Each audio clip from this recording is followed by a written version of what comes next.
রাত তখন 2:30 বাজে। চট্টগ্রামের হাটহাজারী এলাকার একটি নির্জন কবরস্থানে কবর পাহারাদার রহিম মিয়া তার রুটিন রাউন্ড দিচ্ছিলেন। হঠাৎ তিনি থমকে দাঁড়ালেন। তার সামনে যা ঘটছিল তা দেখে তার পুরো শরীর কেঁপে উঠল। একটি নতুন কবর থেকে মৃদু সবুজাভ আলো বের হচ্ছে। হ্যাঁ, আপনি ঠিকই শুনছেন, মাটির 7 ফুট নিচ থেকে আলো। ভয়ে কাঁপতে কাঁপতে রহিম মিয়া দৌড়ে মসজিদের ইমাম সাহেবকে ডাকতে গেলেন।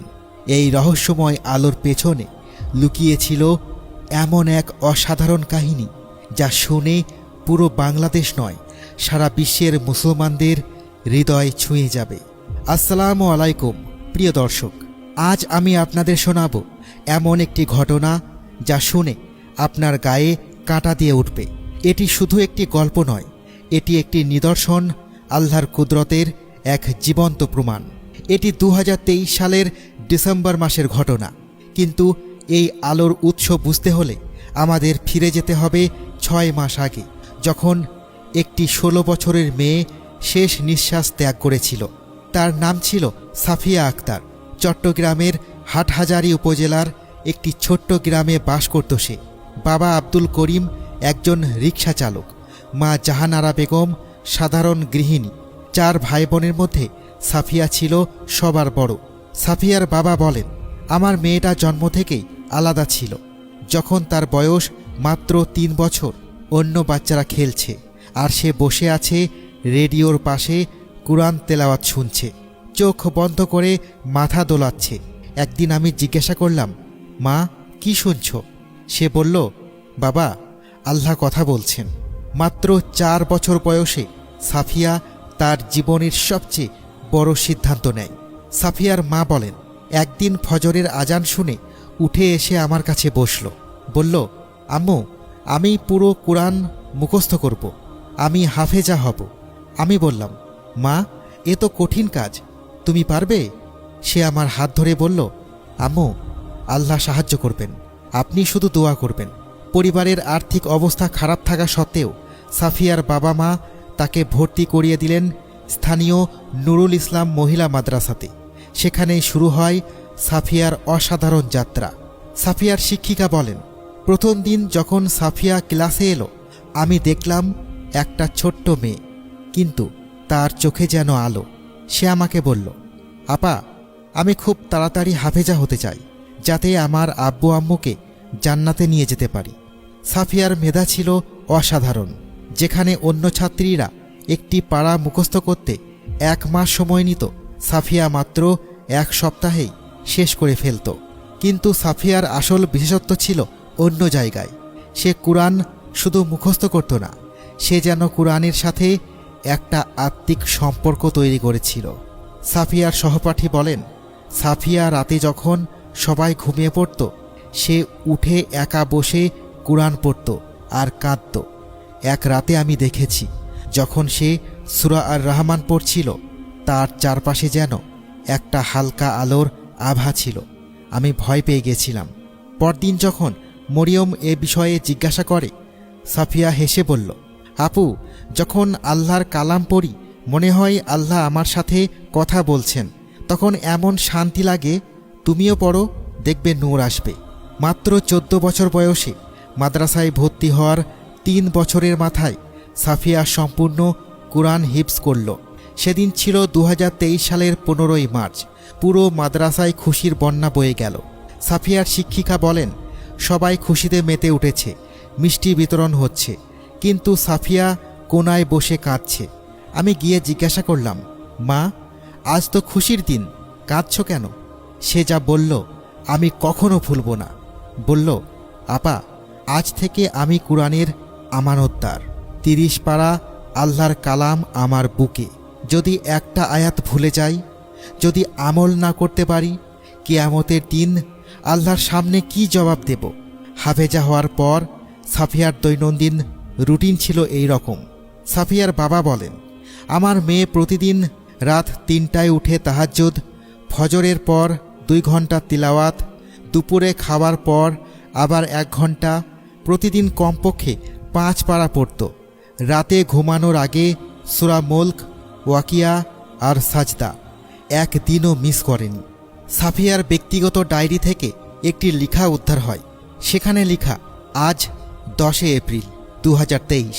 প্রিয় ডায়েরি, আজ সূরা ইয়াসিন পড়ার সময় এমন কান্না এসেছিল, মনে হচ্ছিল আল্লাহ আমার পাশেই আছেন। ইয়া আল্লাহ, কুরআনকে আমার সাথী বানিয়ে দাও এই দুনিয়ায় এবং আমার কবরে। আমার কবর যেন অন্ধকার না হয়। মৃত্যুর মাত্র 1 সপ্তাহ আগে সাফিয়া তার মাকে একটি অদ্ভুত স্বপ্নের কথা বলে। সে বলল, আম্মু, আমি স্বপ্ন দেখেছি আমি একটা সবুজ বাগানে আছি, চারিদিকে নূর, আর আমার কবর থেকে আলো বের হচ্ছে। মানুষ এসে দাঁড়াচ্ছে, কাঁদছে, তওবা করছে। আম্মু, আমি যদি মারা যাই দুঃখ করবে না, আল্লাহ আমাকে দিয়ে মানুষকে হেদায়েত দিবেন। সাফিয়ার মা বলল, ছিছি, এসব কি বলছো? কিন্তু সে হেসে বলল, আম্মু, মৃত্যু তো সত্য। হাফেজরা কখনো মরে না, তারা শুধু আল্লাহর কাছে চলে যায়। 2023 সালের 15ই জুন, জুম্মার দিন, সাফিয়া মাদ্রাসা থেকে ঈদের ছুটিতে বাড়ি আসছিল। সাথে ছিল তার 8 বছরের ছোট ভাই রাফি। রাফি আর সাফিয়া হাত ধরে হাঁটছিল। বলছিল, রাফি, তুইও হাফেজ হবি তো? আমরা 2 ভাই বোন মিলে আম্মু আব্বুকে জান্নাতে নিয়ে যাব। আমি বললাম, হ্যাঁ আপু, আমিও হব। ঠিক তখনই ঢাকা চট্টগ্রাম হাইওয়ে ক্রস করার সময় একটা দ্রুতগামী ট্রাক আসছিল। হর্ন দিচ্ছিল না। মেয়েটা দেখল ট্রাক সোজা তার ছোট ভাইয়ের দিকে আসছে। 1 সেকেন্ডও দেরি করল না, ভাইকে ধাক্কা দিয়ে সরিয়ে দিল। কিন্তু নিজে, সাফিয়া ভাইকে বাঁচাতে গিয়ে নিজে নিহত হয়। কিন্তু সাফিয়া শেষ মুহূর্তে বলল, লা ইলাহা ইল্লাল্লাহ। খবর ছড়িয়ে পড়ল বিদ্যুৎ গতিতে। একজন হাফেজা তার ছোট ভাইকে বাঁচাতে গিয়ে শহীদ হয়েছেন। পরদিন জানাজায় যা ঘটল, হাটহাজারীর ইতিহাসে তা অভূতপূর্ব। প্রায় 50,000 মানুষ এসেছিল। পুরো হাইওয়ে বন্ধ হয়ে গিয়েছিল। মাদ্রাসার সব ছাত্রী কাঁদছিল। অনেক অপরিচিত মানুষও কাঁদছিল। ইমাম সাহেব বলেন, আমি 30 বছর ইমামতি করছি, এমন জানাজা দেখিনি। যখন আমি দোয়া করছিলাম, আমার কণ্ঠ বারবার কেঁপে যাচ্ছিল। অনেক বেপর্দা মহিলা সেদিন পর্দা করার শপথ নিয়েছিল। অনেক যুবক নামাজ শুরু করার ওয়াদা করেছিল।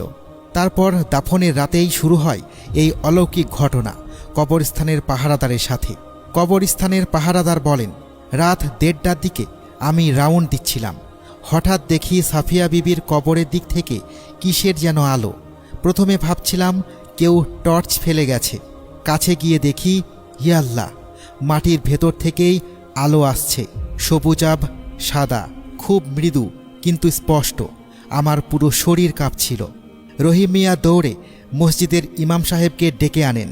ইমাম সাহেব বলেন, আমি প্রথমে বিশ্বাস করিনি, কিন্তু যখন নিজের চোখে দেখলাম, সুবহানাল্লাহ। আমি আজান দিলাম। আশ্চর্যের বিষয়, আজানের সময় আলো আরও উজ্জ্বল হয়ে উঠল।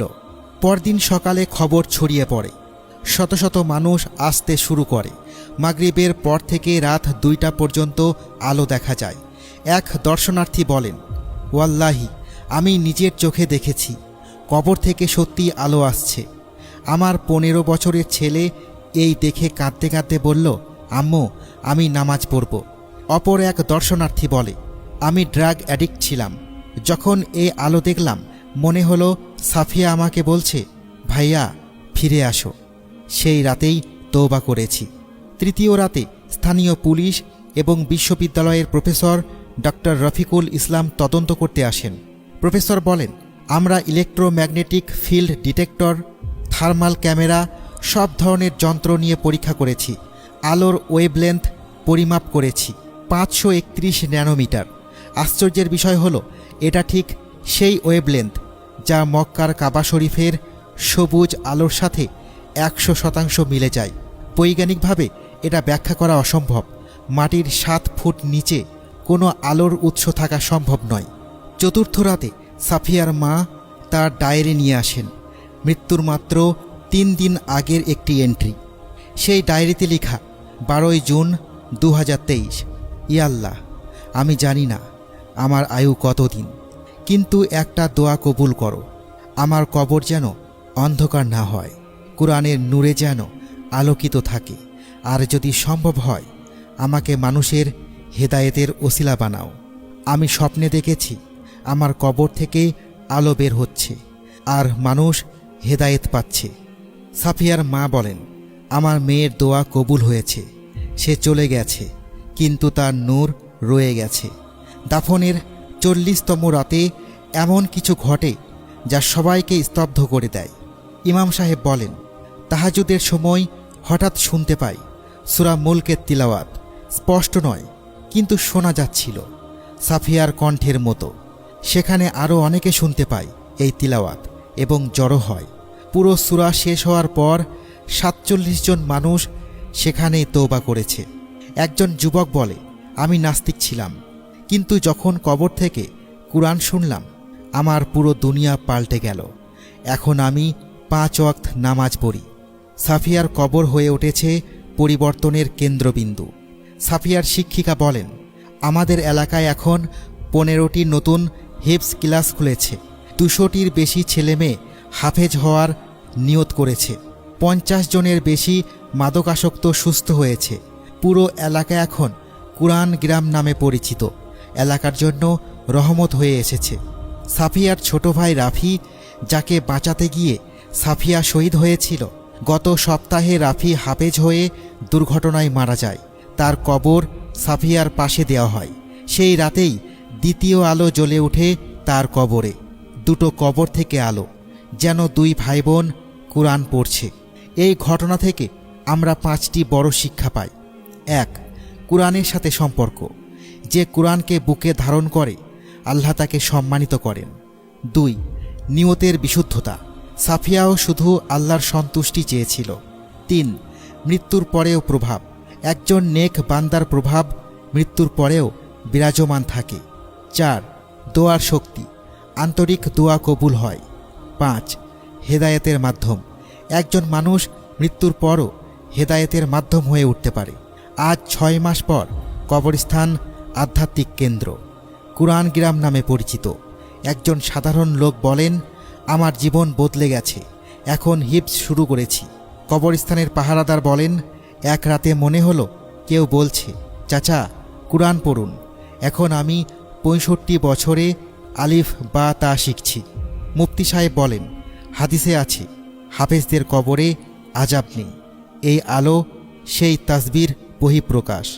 একটি বাচ্চা মেয়ে বলে, আমার নাম সাফিয়া, আমিও হাফেজা হব। প্রিয় ভাই ও বোনেরা, আল্লাহ আপনাকে ডাকছেন কুরআনের পথে। সাফিয়া প্রমাণ করে গেছে দরকার শুধু আন্তরিক হৃদয়ের। আজই শুরু করুন কুরআন শিক্ষা। বন্ধুরা, সাফিয়া চলে গেছে, কিন্তু রেখে গেছে বার্তা, মৃত্যু শেষ নয় যদি তুমি কুরআনের সাথে থাকো।